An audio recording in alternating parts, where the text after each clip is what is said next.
Estamos no mês especial dos pastores e dos namorados. E estamos aqui com esse casal incrível, pastor Orlando e sua esposa Eliana, que vão falar um pouquinho sobre suas profissões, estilo de vida, testemunhos, curiosidades e muito mais. Sejam bem-vindos, pastores Orlando e Eliana. Obrigada. Obrigado.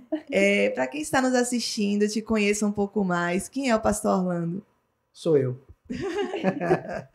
Pastor Orlando é o primeiro filho de Orlando e Cleonice. Nasci num lar cristão, graças a Deus.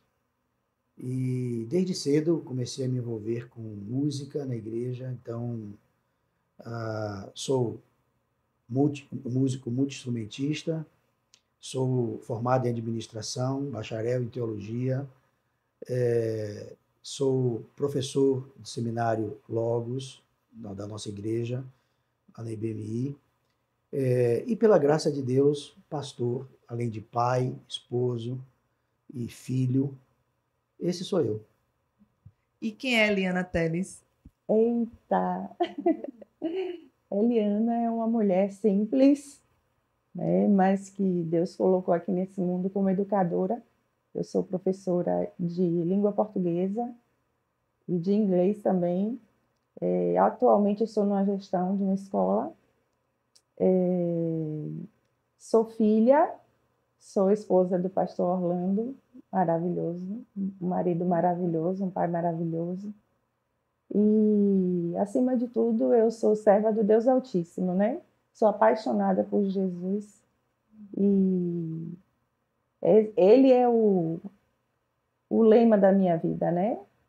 É o que me coloca para frente. Amém.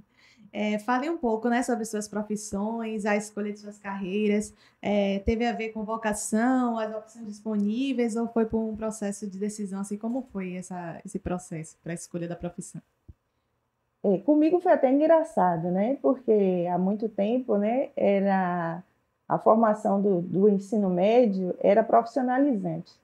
Então, era muito difícil a questão da matrícula em escola pública. E eu fui com uma amiga, pensava na época em escolher fazer nutrição, o curso técnico de nutrição. E ela queria fazer o de secretariado. Mas a gente ficou na fila e na hora final só tinha para magistério.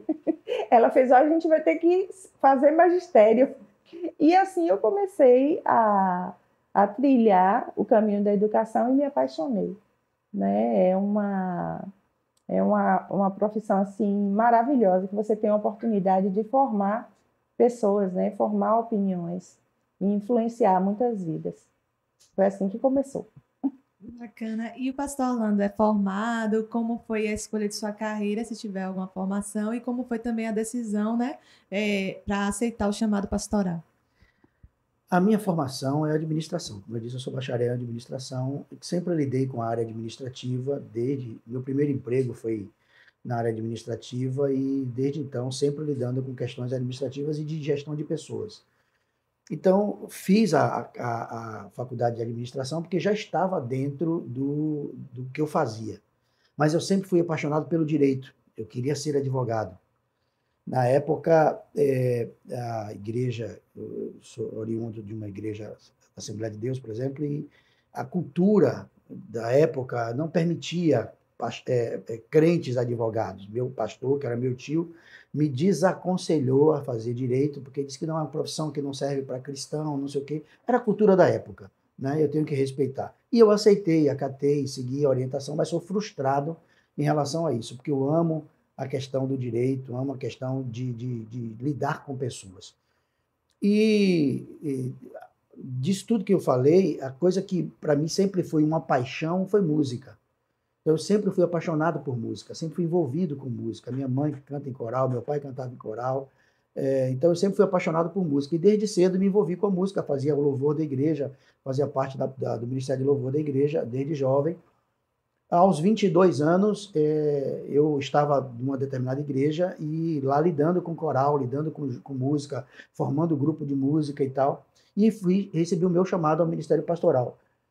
Foi uma coisa que eu digo a você, Fá, que eu resisti assim com unhas e dentes. Eu não quis de pronto, eu lutei com tudo que foi minhas forças para aceitar, porque eu não me via pastor, eu não me via lidando com o ministério, eu não me via lidando com a igreja. Já tinha o hábito de pregar, já tinha o hábito de ensinar, mas para mim era uma coisa assim esporádica, natural, porque eu sempre lidei, como eu disse, com a questão musical da igreja. E isso para mim foi um trauma, foi uma crise. Eu estava trabalhando no polo petroquímico na época, quando ouvi fortemente a voz de Deus me dizendo para deixar tudo e cuidar da igreja dele. Eu tremi nas bases, até hoje eu tremo quando eu lembro disso, porque foi algo que foi forte demais para mim. Então, eu resisti a todo custo àquilo. Fui para minha casa e fui orar e fui conversar com pessoas, fui conversar com o meu tio, que era o meu pastor na Assembleia de Deus. Na época eu não estava mais na Assembleia, já estava em uma outra igreja, ali lidando com jovens e tudo mais. Fui conversar com ele e nessa aflição, nessa agonia de alma, ele começou a rir. Ele começou a rir e eu disse, eu estou aqui desesperado, e o senhor rindo, como é que pode? Ele disse, filho, está acontecendo agora aquilo que eu já via acontecer. Eu já via isso acontecer. Aí ele começou a me dizer, me lembrar, você lembra quando você fez isso? Lembra quando você pregou no culto de jovens? Lembra quando você ministrou tal coisa? Lembra? Foi me lembrando alguns episódios da minha vida que eu havia esquecido porque aconteceram de forma natural, mas eu creio que tudo foi um projeto de Deus e algo de Deus para me conduzir a esse momento. E terminei aceitando a missão, a tarefa, deixei o meu trabalho secular e fui de fato cuidar da igreja de Deus, mas nunca deixei a música de lado, né? Então, apesar de me dedicar muito tempo, isso fazem 28 anos. E foi assim, o meu chamado ao ministério pastoral foi desse jeito, foi aos trancos e barrancos, algo que eu resisti desesperadamente. Hoje eu não consigo viver sem isso. Eu não consigo me ver administrador, eu não consigo me ver músico, eu não consigo me ver cantor, eu não consigo me ver instrumentista, eu só consigo me ver pastor, porque é a coisa que eu amo fazer, eu faço com paixão, eu ministro a palavra com paixão, com amor, com dedicação, falo por 3, 4 horas, se for preciso, sem me cansar, porque é algo que Deus botou dentro de mim mesmo, enfiou dentro da minha alma e eu não consigo me desvencilhar disso. Bacana.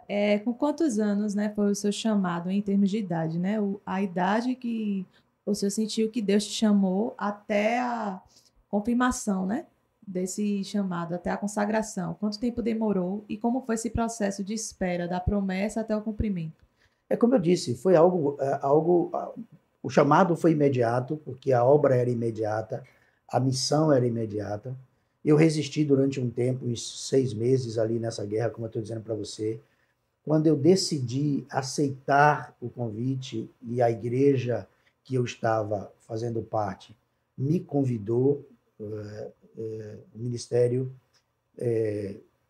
me entrevistou, me sabatinou. Na época eu não tinha seminário teológico, o ministério não exigia um seminário teológico, eu não havia feito seminário ainda, fui fazer isso depois, mas e passei por um processo, fui empossado na igreja, isso aconteceu coisa de um ano e pouco, fui empossado como pastor e fiquei no período probatório, que deveria ser de 1 ano, para depois ser ordenado, e esse processo, por questões mesmo administrativa e de crise da própria igreja, eu fiquei 3 anos no período probatório e depois fui ordenado. Então, fui ordenado em 99. Meu chamado foi em 96.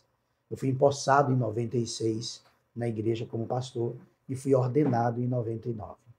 Então, do chamado para a ordenação mesmo, foi um período de 3 anos entre sabatina, probatório e tudo mais, e essa minha luta para aceitar ou não esse chamado. Então, foi um período que levou cerca de 3 anos e um pouquinho.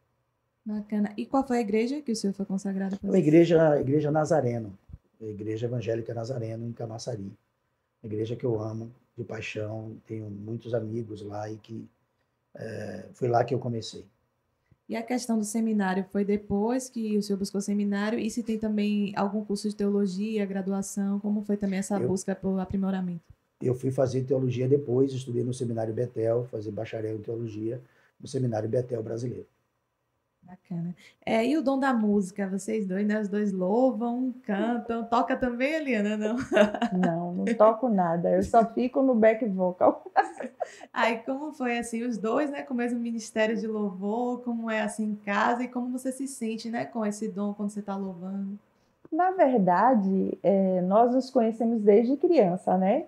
Nós éramos da Assembleia de Deus, nossos pais eram amigos, e a gente se encontrava sempre nos congressos da mocidade, né? Lá não tinha adolescentes, ministério de adolescentes, então tinha de jovens, e a gente sempre se encontrava para cantar no coral, né? Dos jovens que tinha, mas éramos amigos apenas. E sempre envolvidos com música, né? E hoje eu digo que nossa casa é uma casa de adoradores, né? Porque meu filho, ele toca, ele é percussionista, ele louva também, ele toca violão, Orlando toca violão, sax, teclado, o que botar aí na mão dele, ele toca. Até a guitarra havaiana, ele fez uma e toca também a guitarra, né? E eu só estou servindo, só não, estou servindo no coral, né? No coral Sol Maior da igreja. Sempre gostei e minha vida é cantar. Eu amo louvar, né? Quando eu acordo, eu já estou ligando o celular. Ela parece um periquito.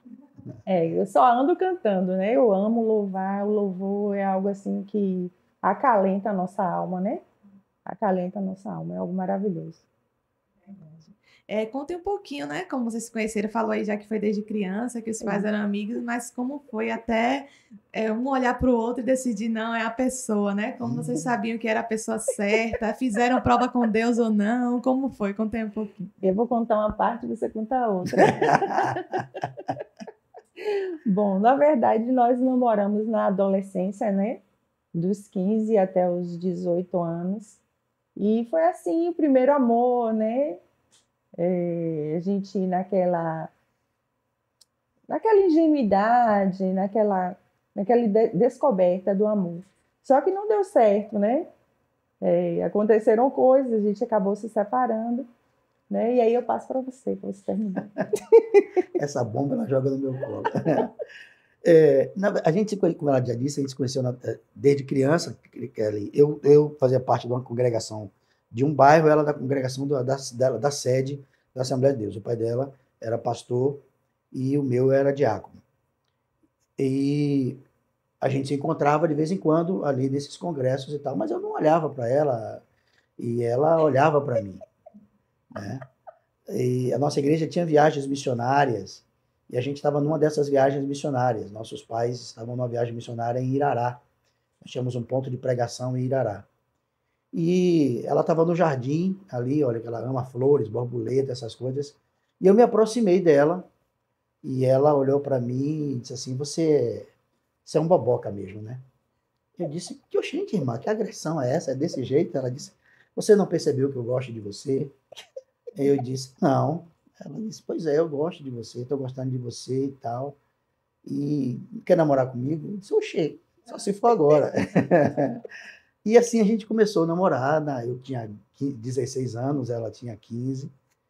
E namoramos nesse período que ela disse. As coisas não deram certo, cada um foi para um canto. E a vida levou a gente para caminhos diferentes. E 28 anos depois, nos reencontramos. Eu a encontrei de volta lá na IBMI. Nunca mais soubemos notícia um do outro. Eu não sabia o que estava acontecendo com ela, ela não sabia o que estava acontecendo comigo. Eu pesquisava através de algumas amizades em comum se tinha alguma notícia, alguma coisa, mas não.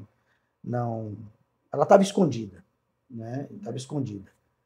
E eu creio que foi um propósito de Deus nisso, né? Nossa vida estava em caminhos meio tortuosos, assim, da questão amorosa. E 28 anos depois a gente se encontrou. Eu a encontrei na IBMI. E quando a gente se reencontrou, aquilo que era uma chama da adolescência, do passado, reacendeu. e nos casamos, tem 8 anos, faz agora esse ano, 8 anos que nós nos casamos, e para nós é como se esse ato de 28 anos não tivesse acontecido, né? O nosso amor, a nossa afinidade, a, a aliança que a gente tem, é como se esse ato de 28 anos não tivesse acontecido. Então, eu tenho 2 filhos, ela tem um filho, 2 filhos, um deles é baterista aí na IBMI, a outra minha filha mais velha, é cantora, trabalha com música, é uma artista conceituada, é Jamile Dilay, esse nome é conhecido aí, do meio artístico. Então, a nossa história é assim, nos casamos 9 meses depois que nos reencontramos. Eu posso complementar, né? Que eu falo que o nosso casamento não foi simplesmente feito por uma união amorosa, mas por um propósito de Deus, Exatamente. né? Porque você perguntou se nós tínhamos orado, né?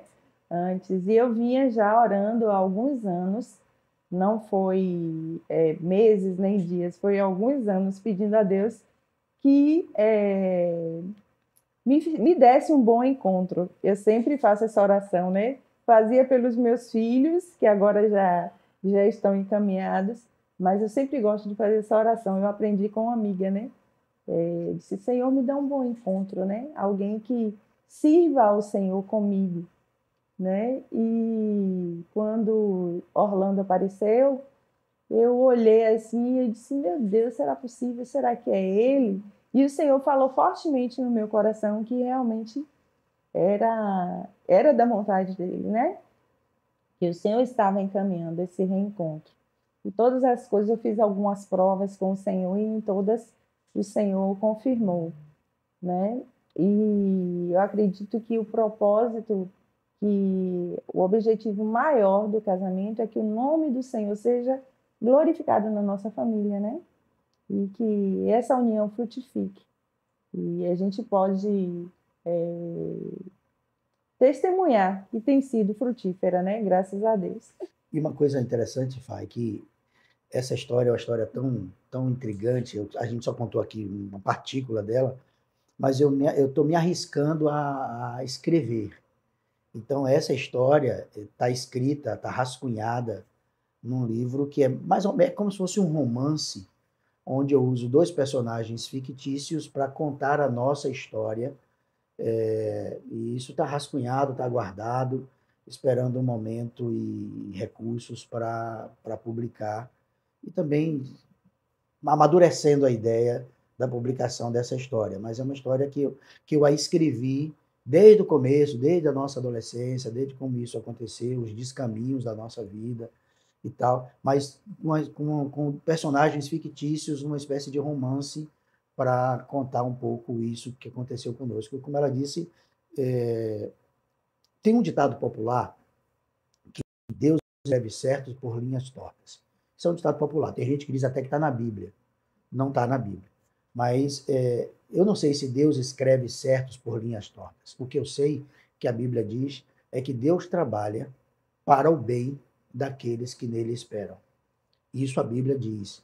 Então, eu creio que por todos os percalços, por tudo que aconteceu conosco, que machucou a gente, que machucou o Senhor, que machucou pessoas e que foram dolorosos para nós, Deus nos recompensou com esse reencontro, nos devolvendo a oportunidade de reviver e de viver daí para frente aquilo que começou lá atrás, que era muito bonito, que era muito legal, né? Eu sou o primeiro namorado dela, ela é a minha segunda namorada na época, né? Já havia tido uma namorada antes, mas eu sou o primeiro namorado dela. Então, aquilo que começou lá atrás e que desandou, que eu tenho certeza que foi obra do encardido, Deus restaurou. Então eu vejo que a nossa relação, a nossa união é uma relação, um relacionamento de restauração, de cura, de restauração de corações, de restauração de laços familiares e de restauração de amor. Então, por isso eu me atrevi a escrever essa história e aguardem as cenas do próximo capítulo. Bacana. A glória da segunda casa, né, será maior do que a primeira, né? Está É sendo. Aí verdade. você vê Jesus, ele faz, né, essa Jesuscidência, não foi É, coincidência, né, dos dois verdade. aparecerem na MBMI e morava era onde? Camaçari, né? A eu igreja era morava em Camaçari e ela morava aqui. Ela já era da IBMI há mais de 30 anos. Era. Ela já é da IBMI há mais de 30 anos, quando eu a encontrei, né? Eu simplesmente fui lá num culto domingo de manhã e a encontrei lá. Então, foi dessa forma. Então, eu creio que tudo foi um projeto de Deus.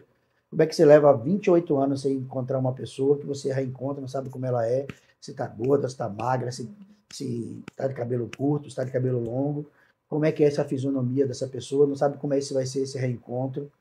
E diante das coisas que aconteceram, as feridas que existiam na nossa alma, eu imaginava que esse encontro, se ocorresse, seria muito doloroso, mas não foi. Muito pelo contrário, foi muito surpreendente e resultou nisso aqui. Como vocês aconselham, né, os filhos de vocês para escolher esperar e os jovens, né, que porventura venham te pedir conselhos? Eu sempre falei com meu filho, orientei, né? E sempre falava para os meninos também que pedissem a Deus que estivesse orientando eles, né? Acho que o principal de tudo, de qualquer decisão, é você estar em oração. Foi algo que eu aprendi com minha mãe, né? Minha mãe sempre falava assim: vamos orar. Tudo que eu ia conversar com ela, minha mãe disse assim: vamos orar. E assim eu falo com os meninos, né? Com meu filho principalmente. E sempre pedi, sempre orientei que ele observasse a semelhança entre a pessoa e a Jesus. De como é que a pessoa é, qual é o relacionamento dela com Deus, né? Como é o relacionamento dela com os pais.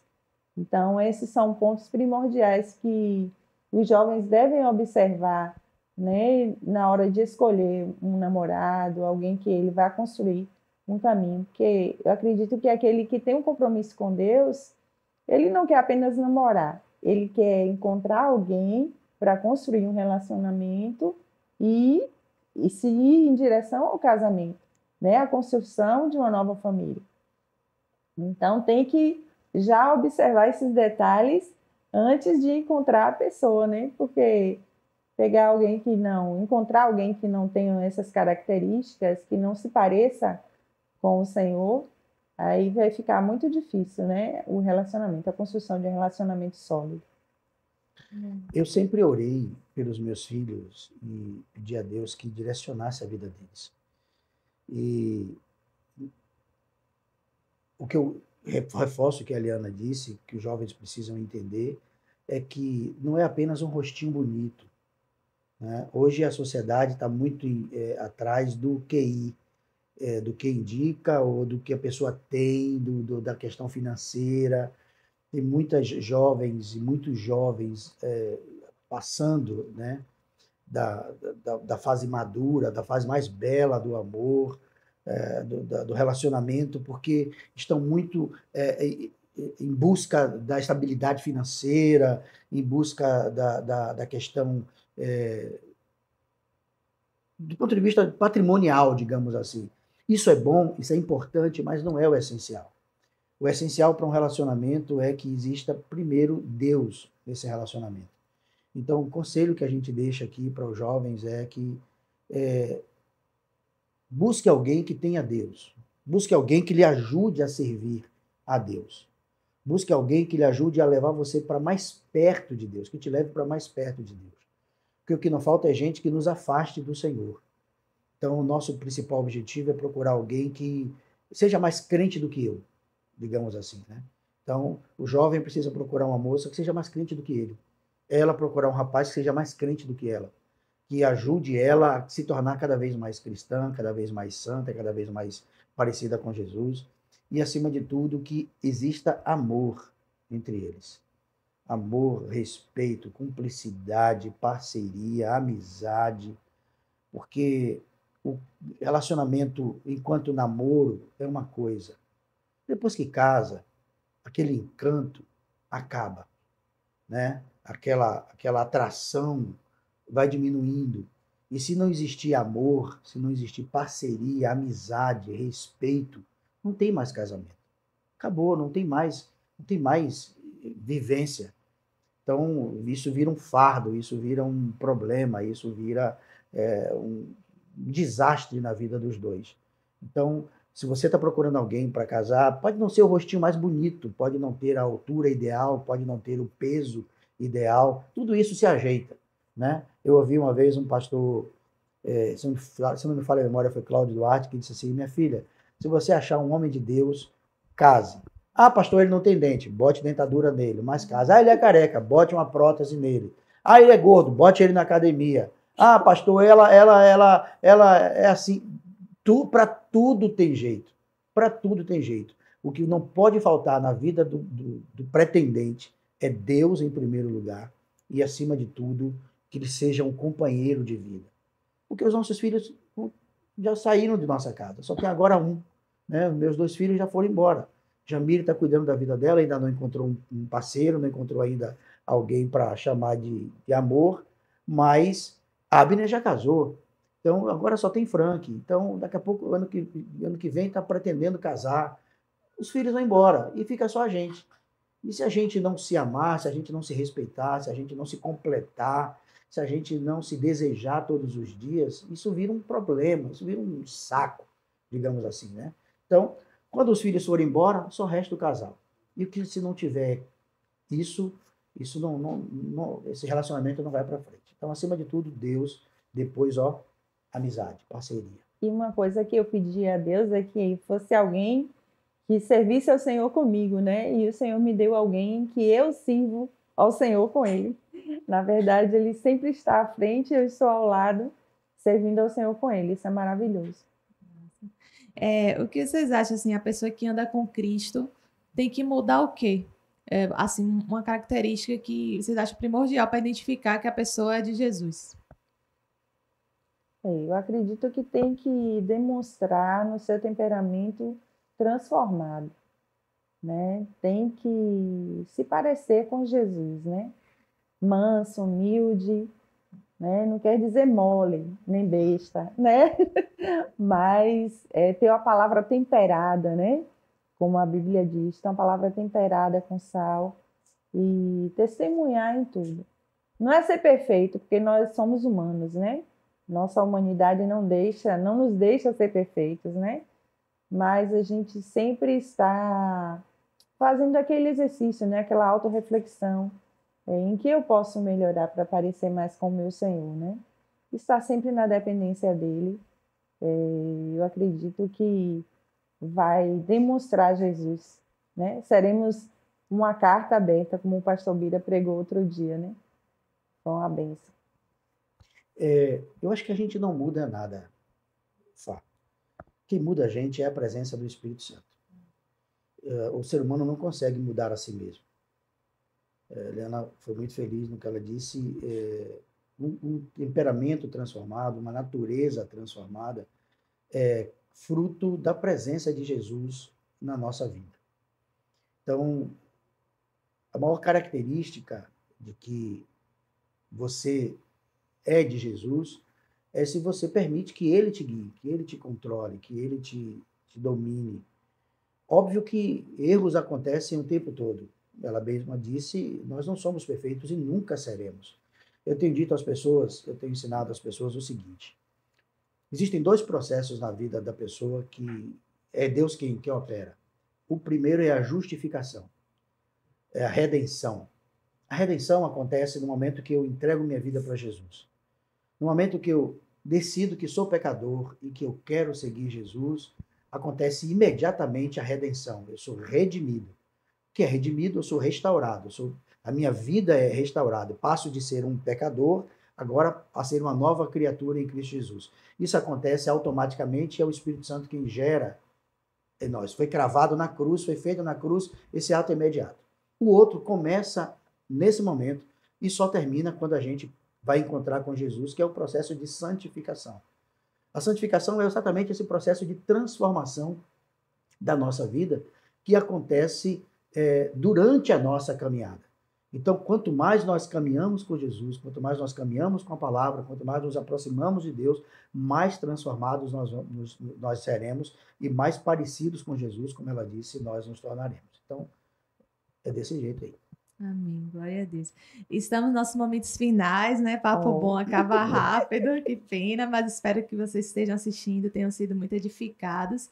E nesse momento eu pergunto o testemunho mais impactante que vocês já vivenciaram com Deus. Pode ser um testemunho comum, algo dos dois juntos, ou algo que você tenha recebido de Deus e o pastor Orlando também.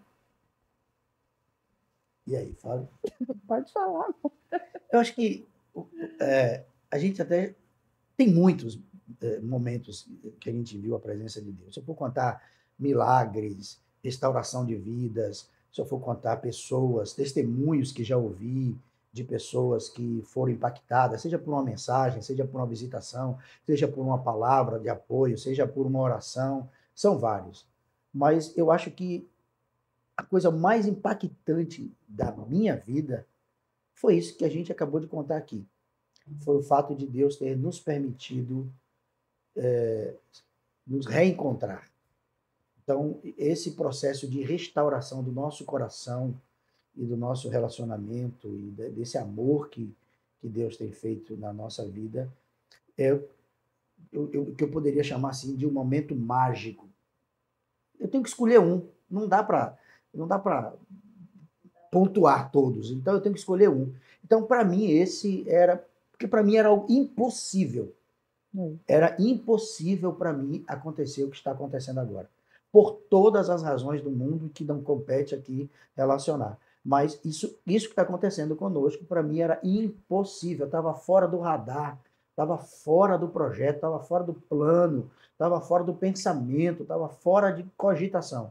Então, para mim, o maior milagre, a maior experiência que eu tenho vivido em toda a minha vida é isso aqui que nós estamos vivendo, é o nosso reencontro, é a nossa restauração e o nosso casamento.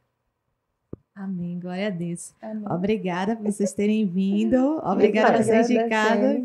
Você tem. Eu achei que eram os dois juntos. Plenamente. Esse momento mágico. As suas palavras. Que vai virar livro. Eu tô doida para ver esse livro. Eu quero ler esse livro. Então, fiquem todos com Deus, né? Obrigada por vocês terem vindo, terem aceitado o convite. Espero que vocês em casa tenham sido bastante edificados e até a próxima terça. Tchau, obrigada. Tchau, tchau.